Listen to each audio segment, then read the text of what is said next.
Mga boksingerong nagpapakitang gilas at pinatutunayan ang kani-kanilang lakas sa ibabaw ng lona.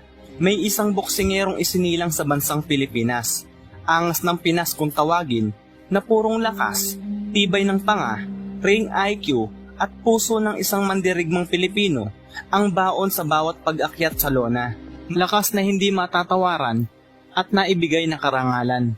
Marahil isa ka sa humahanga dahil sa angking galing at lakas ni Cuadro Alas, o isa ka sa mga naiinis dahil sa angas, talim ng bibig at nayayabangan sa mga sinasabi at pinapakita nito sa social media. Pero kung haters ka ni Cuadro Alas, kailangan mapanood mo hanggang katapusan ng bidyong ito. Lakas na hindi matatawaran, isang boksingerong may angas at lakas sa ibabaw ng lona. Dumayo sa 10 bansa para mabigyan ng karangalan ang ating sinilangan. Mayroon mang talo sa 10 bansang dinayo nito, ay yun yung mga panahong hindi pa siya hasa at nagpapalakas pa lamang. Dahil sa pagdayo nito sa iba't ibang sulok ng mundo, hindi natin may tatanggi na isa si Cuadro Alas, Janriel Casimero, sa tinitingala at hinahangaan ng mga Pinoy boxing fans. Unti-unting lumakas dahil sa pagdayo nito at minsan nga'y sa mismong balwarte pa ng kalaban. Mahirap din namang dumayo, lalo na't sa balwarte pa ng kalaban. Bukod sa dayo ka lang, kakaunti pa ang totoong mga sumusuporta sa'yo. Pero hindi ito naging hadlang para sa patuloy na pag-uusbong ng karera nito at paglakas pa sa mundo ng boxing. Marami na nga po ang nagpatunay na iba talaga ang lakas ng isang angas ng Pinas. Halina't atin pong pag-usapan at inyo pong panoodin ang mga nagpatunay sa totoong lakas ni Cuadro Alas, Janriel Casimero.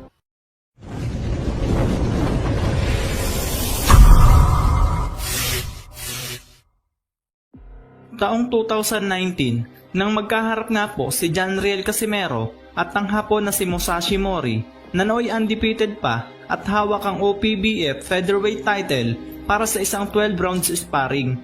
Nangyari ang sparring na ito noong panahong naghahanda si Cuadro Alas para sa kalaban na nooy kinatatakutan at iniiwasan sa bantamweight division, ang Aprikanong si Zulani Tete. Naayon mismo sa Hapon sa isang interview niya na malakas daw talaga si Cuadro Alas, na kahit daw siya ay featherweight, ay ramdam niya daw talaga ang lakas nito. Sa lakas daw nito, ay pinaghinalaan pa nga ng Hapon na baka may inilagay daw si Casimero sa gloves nito. カシメロはカシメロは、やっぱ、一番、パンチ力が強いと思う。パンチあんねやっぱり。はい。で、フェザー級の僕がやって感じるんで、相当強いと思います。でもやっぱり海外の選手パンチ力硬いよな、なんか。はい。あれなんでなんやろな。初めてやった時、僕も向こうバンタムなんで、パンチ力とかそんなにこう気にしてなかったんですけど、手合わせしてめっちゃあるなと思って、海外の選手でなんか僕の偏見からして、こいつらなんか入れてんじゃねえかと思って。 At sang-ayon naman si Cuadro Alas sa sinabi ng Hapon, maliban na lamang sa isang sinabi nito na binugbog lang daw niya ng walang pakundangan si Casimero. At ayon pa dito ay umayaw pa daw ito sa laban matapos tamaan ng isang gulpi di alimpungatan sa katawan at dumiretso pa daw ng ospital si Casimero. At yan po mga idol ang sinabi ni Musashi Mori sa kanyang interview at inyo pong panoodin ang video. あれ、武蔵あれやんな、ラスベガスで、前カシメロとスパーやったんじゃん。そうです。去年の10月とかにラスベガスで合宿してる時に、ちょうどカシメロがサウスポーの手で手でな。前でサウスポーを探してて、で僕もオーソドックスを探してたんで、お互いパートナーでやろうかっていう。何回やったんスパーリング？もう1ヶ月ぐらいこうやるはずだったんですけど、週3ペースで。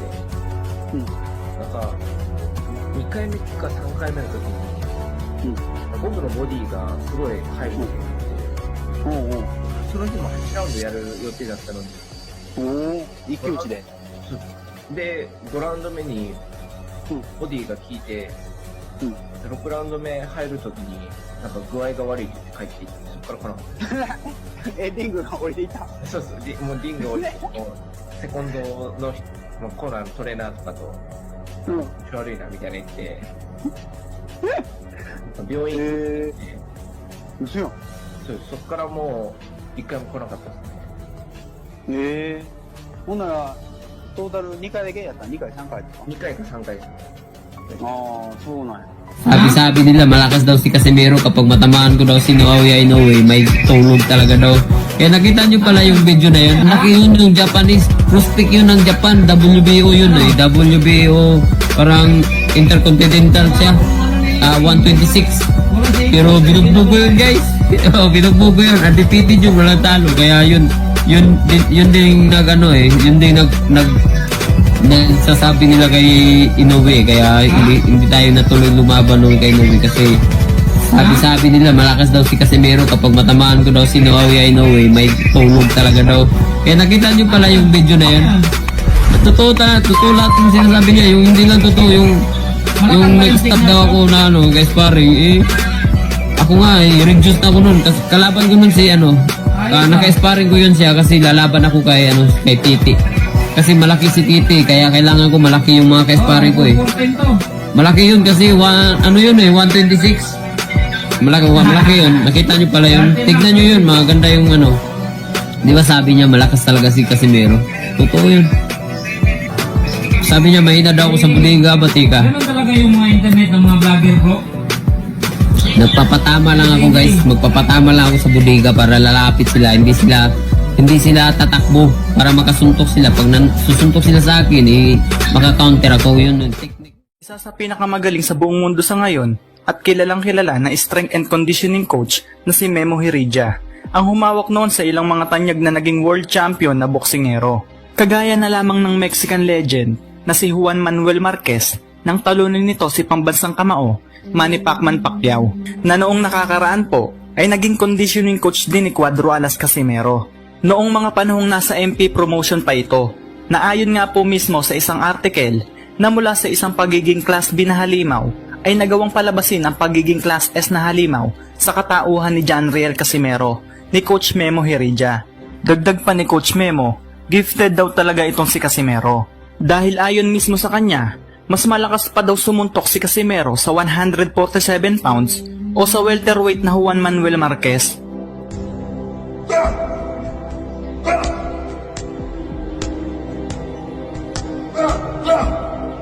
Na ang ibig sabihin ay kaya talagang umakyat at makipagsabayan nitong si Casimero sa mas mataas na timbang. Yun nga lang, kailangan niyang pag-ibayuhin ng kanyang bilis at footwork. Sabi nga nila, the more na bumigat ang isang tao, the more na mas babagal ito. At ayon pa nga sa isang Brito na winasak ni Casimero ang pangasalaban, ay si Casimero daw ang may pinakamalakas at pinakamapait na kamao na natikman nito. Casemiro is no joke. He's a real killer, and he can punch, and he's a ruthless, spiteful fighter, and he's a very talented, good fighter who makes people miss, makes people fall short.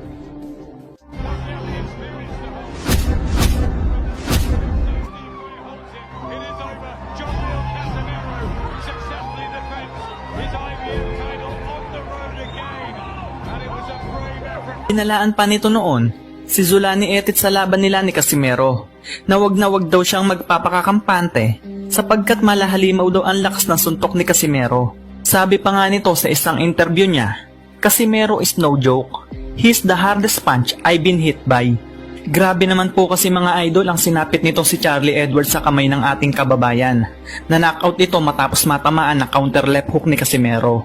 Na sa sobrang lakas ay tumalsik ito ng pagkalayo-layo at umangat ang dalawang paa nito sa sobrang lakas ng impact.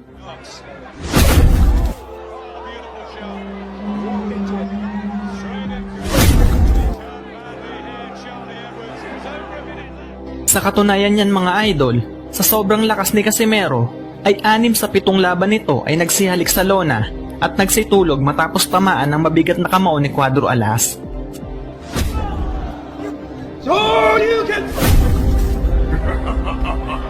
Finish him. But make no mistake about it. Oh, down! It's down! It's down! And I think it's out! It's over! That's it. Oh, what a We knew it was happening. beautiful ending to this fight! We knew it was gonna happen. He had very little left. Oh!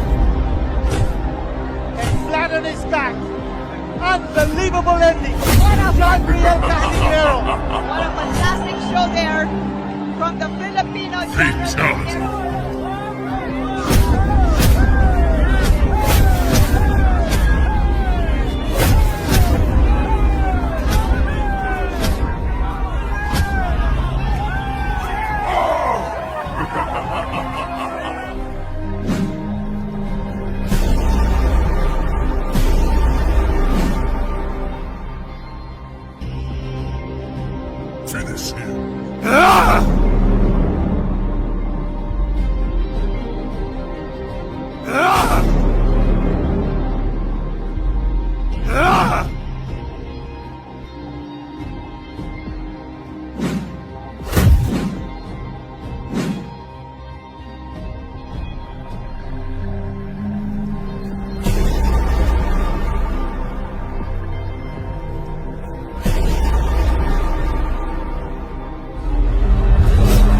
Finish him.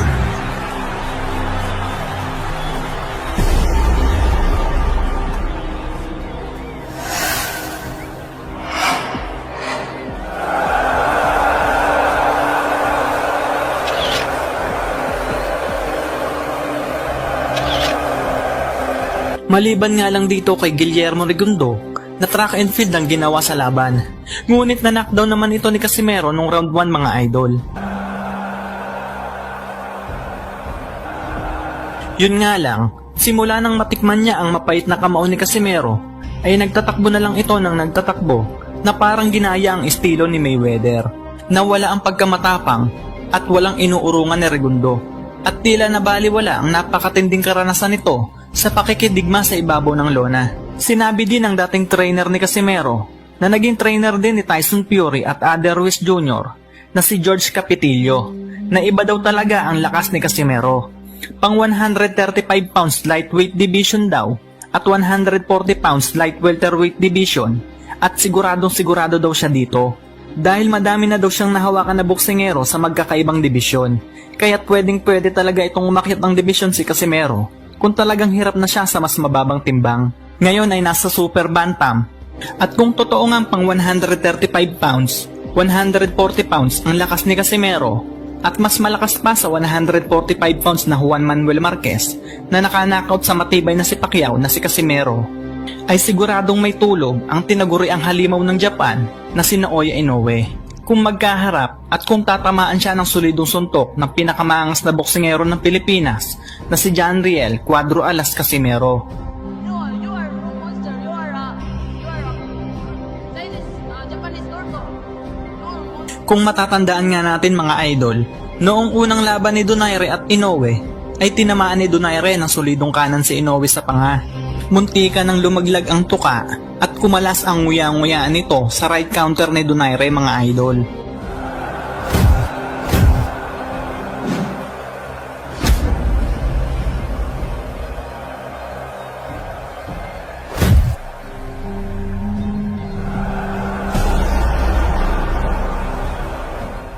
Na kung tutuusin, na kung left hook ni Donaire yon, ay baka na-knockdown na siya doon. At swerte pa nga siya at nakaklinch pa siya noon. At hindi nakapag-follow up ng suntok si Donaire. At kung iisipin nga natin mga idol, matandang Donaire na ang nakalaban ni Inoue noong mga panahon na iyon. E paano na kaya kung si Casimero ang bumira sa panga ni Inoue? Hindi naman po sa minamahina natin ang Hapon mga idol. Mismong mga batikan trainer na ang nagsasabi na pang welterweight ang lakas ni Casimero.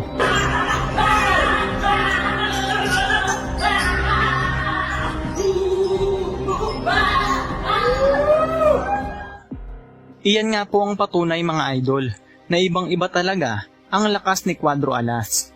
Hindi natin maikakaila mga idol, dahil sa lakas din ng ating kababayan, ay sinasabing ito na daw po ang tatalo at tutuldok sa patuloy na pag-usbong ng pangalan ni Naoya Inoue sa mundo ng boxing.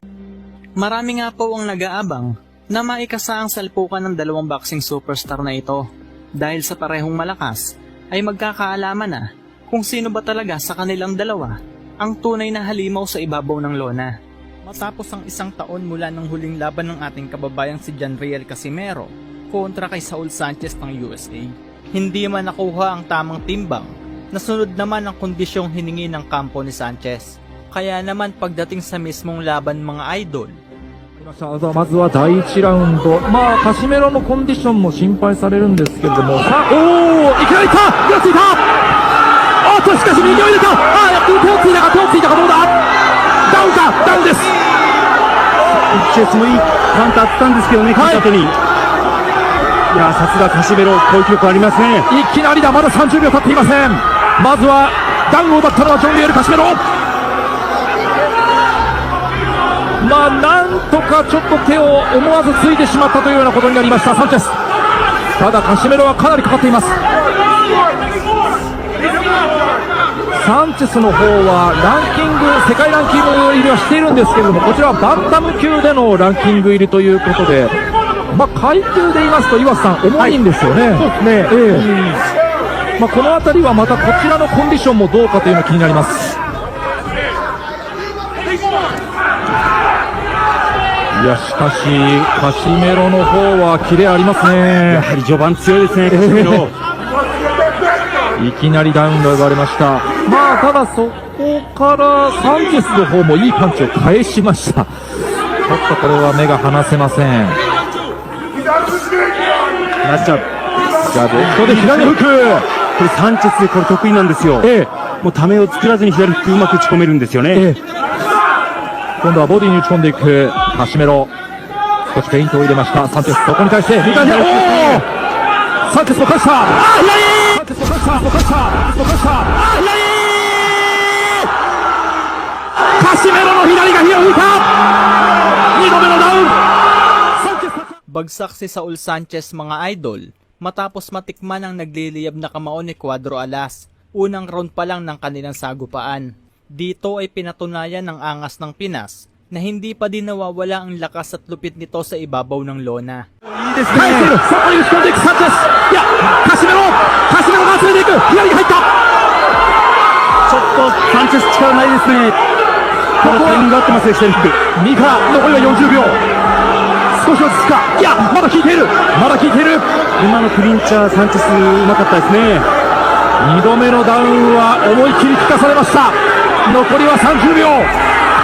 左を返した。合わせにいってますね。カシメロがまた来た。このラウンドどうでしょう。しのげるか。止めた。終わった。そして余裕のワンハンドプッシュアップ。